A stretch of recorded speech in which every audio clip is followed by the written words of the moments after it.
So I just want to say this, guys. This Peter Groenewald for president campaign that is going on online is definitely not going to help the perception problems that the ANC is experiencing at the moment. Because remember, people like the ANC, parties like the ANC, parties including EFF, whatever, even journalists, because journalists support ideas that the ANC puts on the table, they are 100% standing on the basis of perception. The moment the perception goes the other way, these guys fall apart because they have nothing else to offer. Their thing is senseless, it's nonsensical stuff. Look at the Bella Bill. The one moment it was a celebration, Bella Bill has been passed. Not even a year later, it's already creating problems. President Ramaphosa signed the Basic Education Law Amendment Bill, popularly known as Bella, at the Union Buildings in Pretoria. The signing of this bill marks an important step towards resolving long-standing challenges in our education system. It was President Nelson Mandela who said that it is not beyond our power to create a world in which all children have access to a good education. When you look at the school, there's 90% of foreign nationals in the same school, So there's one class that we had that it's only got 2 South African children. The rest is foreign national. And you ask yourself, how come? Because we should be the first priority in the school. South Africans should be the first priority in everything that is happening. But instead we are being pushed back and these people are being brought forward to be the one that are special. And if you ask me, this whole idea of supporting people just because of their skin color, meaning judging their intentions because of skin color, I don't even know how I fell for it, because I once fell for it once upon a time. It's completely flawed, right? And now we are realizing just how flawed that is. If anything, judge by policy, judge by laws, because that's exactly where you can tell someone's intention. There's a reason why even the segregation laws, from our history, had to be an actual law, because that was exactly the intention. So I just want to put that out there, that we've been dealing with this thing for the longest time, that no, your leaders must look like you. Yeah, they should. It would be nice if they do, but it also would help if they have the right intentions. And intentions is what you find in the policy. A couple of points on this Peter Groenewald for president story that I just want to put out there. Number one, every single party that contests elections in South Africa, local, provincial, general elections, by definition, that political party accepts the Constitution as the supreme legal framework, right? Meaning the Constitution immediately provides limits. Even if a political party ascends to power, wins a 50+1 or whatever the case, they still have limitations. The Constitution, which is supported by other institutions, i.e. our judges, our courts, elections and all of that, means that people cannot just act in any way. Whatever they do has to be within the framework of the Constitution. And every single party that is on the ballot, by definition, has an agreement to what the Constitution states. So, with that said, I 100% support the fact that people are looking for alternatives. People are thinking outside of the box. People are thinking away from this sort of scripted way of looking at politics. Like, for example, someone saying, only vote for people that look like you, right? I'm excited by this, to be honest, right? That people are willing to look away. Because even if you look at it and say, well, you have freedom, it's 2026. In the past, you didn't have freedom and all of that. That on its own, that argument falls apart completely. In South Africa, you cannot literally move anywhere without having to first think about where are you going, what kind of environment are you going to go to. You prepare yourself mentally, even in other means, to say, okay, if I'm going to a mall, for example, I have a young child, I have a 2-year-old, 2.5-year-old. When I'm going somewhere, I have to think, do I take a stroller? No stroller. Shopping trolley.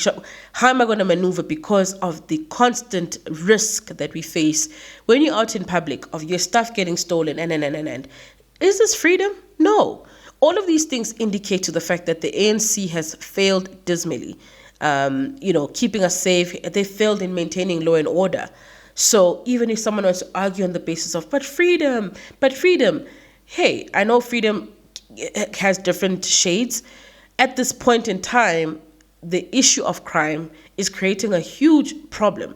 We are not free to move. We're not free to live where we want to live, and so on and so on. I can go on. Another point that I want to make is that apart from the fact that the ANC is majority black, right? what they stand for. I actually made the argument that a lot of black people just do not align with what the ANC stands for. For example, myself and many other young families included are spending a lot of money to put our kids through schools that we have chosen that, okay, this is the right environment and all of that. There's a lot of time that we're putting in extramural activities, limiting screen time, teaching values, church, all of these things that we are instilling in our children. We're not doing so that our children can, get favors because they're black. We are doing all of this so that our children can compete in the economy one day, compete in classes, compete in the workplace, and win on the basis of what they have to put on the table and not on the basis of their skin color. So already you see a clear mismatch. What families and what parents want for their children versus what the systems are saying. Because we're not going to pay all this money for my son just one day just get passed through because he's of the skin color. And many people who are my age, I'm in my 30s now, many of us were raised by parents who did not compromise, right?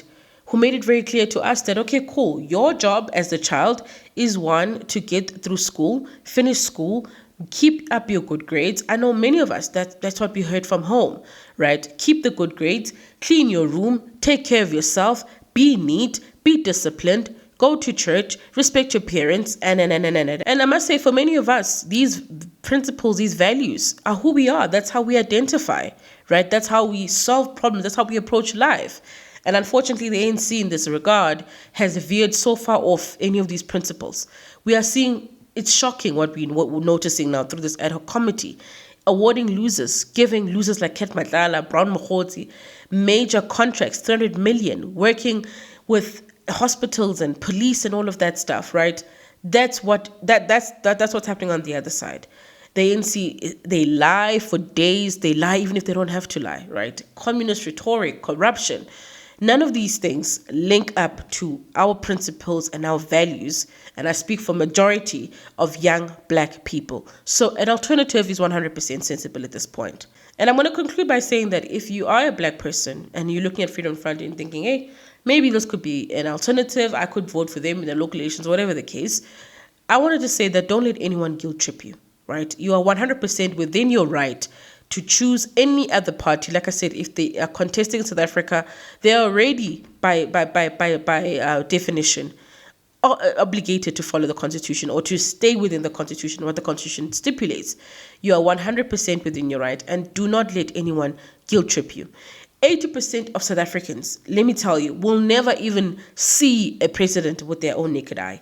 They'll never meet a minister, unless obviously you're politically active. When you go to these rallies, you'll never see these guys. But because these guys are still part of society, they still play a huge role. You want people who are going to go into office, right? Local municipalities, provincial, national, who are people that are serious, right? People who are not going to break a lot of things during their term. And that's the thing sometimes when it comes to political leaders. We don't want perfect people. We don't want people who are going to solve our problems. No, black people, anyone. Humans can solve their own problems. But we want people in there, in these different offices, who are not going to break too many things. When I say break too many things, essentially what I'm talking about here is politicians who are not going to get their hands into too many issues. Trying to be everything to everyone is why you end up making mistakes, right? Bring in the private sector. Allow families to worry about their own problems. Let parents worry about what happens to their children. Yours, make sure there's an economy. Make sure investors can come in. Make sure that we are safe. So break as little as possible. Unlike what you've seen with some of these guys that try to solve all the problems. They want to be our mother, our father, our husbands, our this, our that. Every time we look around, they're passing a new law, a disaster of a law, right? Any child, that's a disaster in the making. Bella Bill, a disaster we can see what's happening now. So we want people who are serious, people who are going to support what we are trying to achieve. So worrying about who the guy looks like, where they come from, who was paid, who was vendor, Maramaphosa is multilingual, he's just Niger, he's a liar. Let me tell you, what has that guy done? Cool, guys, I'm going to leave it at that. Please let me know what your thoughts are on this issue in the comment section. And I really don't think that this kind of topic should be controversial. I don't think it should be uncomfortable. It's about time. And if you are sitting there thinking, well, I'm not going to vote for Freedom Front, I'm this and that, that's fine. But the most important thing is that you are not doing so on any moral high ground. There is no such thing anymore. It's clear that there's no such thing. You're doing so because you believe in those policies. But guess what? Not all of us believe in those policies. So I think we should be tolerant to the fact that people differ and not try to guilt trip people. And even if they try to guilt trip, don't allow it. This is your life, your future. And I'm going to leave it at that. Like this video, subscribe to the Chin podcast if you haven't already, and I look forward to seeing you guys again pretty soon.